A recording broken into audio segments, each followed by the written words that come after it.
নমস্কার, বেঙ্গল মশলা অফিসিয়াল চ্যানেলে আপনাদের সবাইকে স্বাগত জানাচ্ছি। এই চ্যানেলটায় প্রথম ভিডিও হচ্ছে এই যে নুডলসের ভিডিওটা। এই চ্যানেলের মধ্যে বিভিন্ন ধরনের হচ্ছে restaurant style, lost and rare recipe এবং স্ট্রিট ফুডের বিভিন্ন ধরনের রেসিপি এখানে দেখানো হবে। অ্যাকচুয়াল রেসিপির মধ্যে হচ্ছে পার্থক্য কোথায়, একটা ঘরোয়া খাবার বা রেস্টুরেন্ট স্টাইলে খাবার, সেই সমস্ত ধরনের হচ্ছে টিপস এবং ট্রিক্স এই সমস্ত ভিডিওগুলোতে দেখানো হবে। আমি চাইবো আপনারা সবাই আমার সঙ্গে থাকুন এবং প্রত্যেকটা রেসিপির মধ্যে যে টিপস বা ট্রিক্সগুলো দেব, আমি কথা দিচ্ছি এই সমস্ত ভিডিওগুলোই আপনাদের সবার কাজে লাগবে। কেউ যদি মনে করেন যে এখান থেকে শিখে কেউ বেকারি খুলবেন বা হচ্ছে ক্লাউড কিচেন খুলবেন বা রেস্টুরেন্টের কিছু রেসিপি বা সমস্ত ধরনের এখান থেকে আপনারা শিখতে পারেন। তা আমি আজকে এখানে দিয়েছি রেস্টুরেন্ট স্টাইলের চিকেন হাক্কা নুডলস। আমাদের রেস্টুরেন্টে যদি যাই তাহলে সবথেকে ডিমান্ডিং হচ্ছে চাইনিজ রেসিপিগুলোর মধ্যে হাক্কা নুডলসটা কিন্তু ভালোই আমরা পছন্দ করি, কারণ হাক্কা নুডলসের মধ্যে কোনো সস বা কিছু থাকে না। এখানে নুডলস বানানো হয় কিন্তু বাড়িতেও আমরা বানাই, কিন্তু আমাদের রেস্টুরেন্ট স্টাইলের সেটা হচ্ছে রেস্টুরেন্টে গিয়েই খেতে ভালো লাগে। তাই রেস্টুরেন্ট স্টাইলের কিছু জিনিস থাকে যেগুলো হচ্ছে আমাদেরকে মেনটেন করতে হয়। এখানে প্রথমে আমি ভেজিসগুলোকে কেটে নিয়েছি, আপনারা দেখেছেন, তার জন্য আমি আলাদা করে কিছু বললাম না। এখানে সবথেকে মোস্ট ইম্পর্ট্যান্ট জিনিস হচ্ছে নুডলসটাকে ঠিকঠাক বয়েল করতে হবে। তার জন্য কি করতে হবে, জলটাকে প্রথমে দিয়ে তার মধ্যে অল্প একটু কুকিং অয়েল, সর্ষের তেল দিলে কিন্তু হবে না, যে কোনো সাদা তেল দিয়ে সেটাকে ফুটিয়ে নিতে হবে। এবার যে নুডলসগুলো আছে সেই নুডলসটাকে ঠিকঠাকভাবে বয়েল করতে হবে। নুডলসটা মোটামুটি 80% বয়েল হয়ে গেলে একে তুলে নিতে হবে এমনভাবেই, এবং রানিং ওয়াটারে সেটাকে ভালো করে ওয়াশ করে নিতে হবে।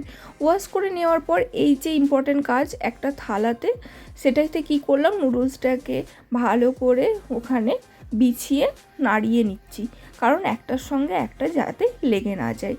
আমরা রেস্টুরেন্টে যখন হচ্ছে নুডলস খেতে যাই, ওগুলো কিন্তু একটার সঙ্গে একটা লেগে থাকে না।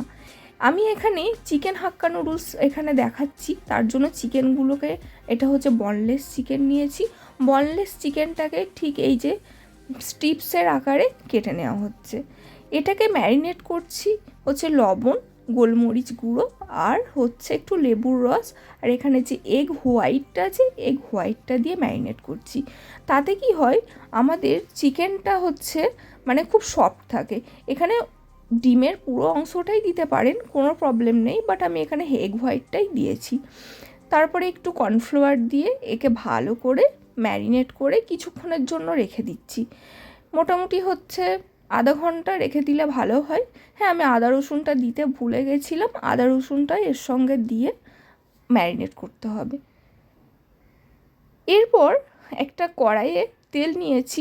রেস্টুরেন্টে কিন্তু যে স্মোকি ফ্লেভারটা আছে সেটা কিন্তু হচ্ছে আমাদের যে চাইনিজ ওকগুলো পাওয়া যায় সেই ওকের কাছ থেকে আসে। তা আমাদের বাড়িতে তো ওক থাকে না, আমার কাছে আছে, সেটা আমি দেখালাম না। আপনারা যেহেতু বাড়িতেই বানাবেন তার জন্য আমি কড়াইতেই দেখালাম। এখানে একটু তেল নিয়ে প্রথমে যে চিকেনটাকে আমরা ম্যারিনেট করেছিলাম, সেই ম্যারিনেট করা চিকেনটা সবগুলোকে ভেজে নেব। এটা কিন্তু স্যালো ফ্রাই করলেও হবে, বা আপনারা যদি মনে করেন যে আমরা ছাঁকা তেলে ভেজে নেব, তাতেও কোনো প্রবলেম নেই। কিন্তু এটা দেখবেন যেন ডিপ ফ্রাই যেন না হয়ে যায়, কড়কড়ে যেন না হয়ে যায়। নুডলসে যেহেতু আমরা দেব, তার জন্য এখানে হচ্ছে একটু সফট থাকতে হবে।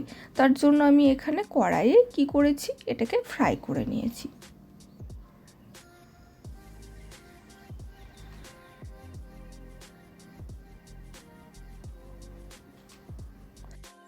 চিকেনগুলো ফ্রাই হয়ে গেলে চিকেনগুলোকে আমরা প্রত্যেকটা চিকেন একটা একটা করে তুলে নেব।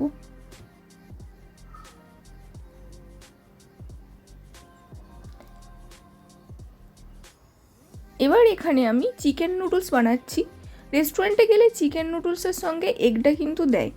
অনেকে অপশনাল বলে থাকে যে আমার এগ লাগবে না, বাট চিকেন নুডলসের সঙ্গে একটু এগ দিলে ভালোই লাগে। তাই যে কড়াইতে চিকেনগুলোকে ভেজে নেওয়া হয়েছিল সেই কড়াইতে হচ্ছে আমি 2টো ডিম নিয়ে ভালো করে ফাটিয়ে এই ডিমটাকেও ঝুড়ো ঝুড়ো ভাজার মতন যেমন নুডলসে আমরা দিই সেইভাবে ডিমটাকেও এখানে ভেজে নিচ্ছি।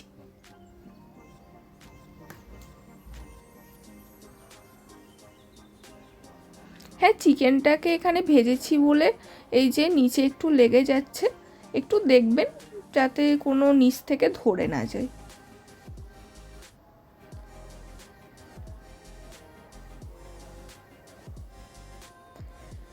এবার ডিমগুলোকেও তুলে নিলাম।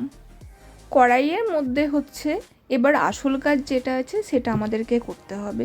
কড়াইয়ের মধ্যে তেল দিলাম, তেল দেওয়ার পর হচ্ছে পেঁয়াজটা প্রথমে দিলাম, তারপরে হচ্ছে বাঁধাকপি, 2 রকমের বেল পেপার আর ক্যাপসিকামটা দিয়ে দিলাম। ওটা দিয়ে দেওয়ার পর কিছুক্ষণ নাড়িয়ে নেওয়ার পরে হচ্ছে বয়েল করা নুডলসটা দিয়ে দিলাম। এখানে মশলা হিসাবে প্রথমে লবণ, হোয়াইট পেপার, ব্ল্যাক পেপার, অল্প চিনি, ভিনিগার এবং হচ্ছে সয়া সস, যেটা লাইট সয়া সস, সেটাকে দিয়ে ভালো করে মিক্স আপ করে নিচ্ছি এবং এটাকে কিন্তু কন্টিনিউয়াস একটু নাড়াতে হবে। রেস্টুরেন্টে কি হয়, ওকের মধ্যে দিয়ে যে স্মোকি ফ্লেভারটা আসে, যার মধ্যে আমরা দেখি না আগুনটা ধরে গেল ওকের মধ্যে, ওখান থেকে কিন্তু স্মোকি ফ্লেভারটা আসে। আপনারাও এভাবেই বানাবেন, আপনারা খেয়ে দেখবেন ঠিক সেভাবেই মানে সেম টু সেমই হচ্ছে টেস্টটা আসছে। অবশ্যই ভিনিগারটা যেন দেবেন। তারপরে হচ্ছে ভেজে রাখা ডিম আর হচ্ছে চিকেনটা দিয়ে দিলাম, আর গার্নিশিংয়ের জন্য আমি একটু পেঁয়াজ পাতা দিয়ে দিলাম। তাহলেই তৈরি হয়ে গেল আমাদের চিকেন হাক্কা নুডলস। এটাকে আপনারা এগ চিকেন হিসাবেও বলতে পারেন।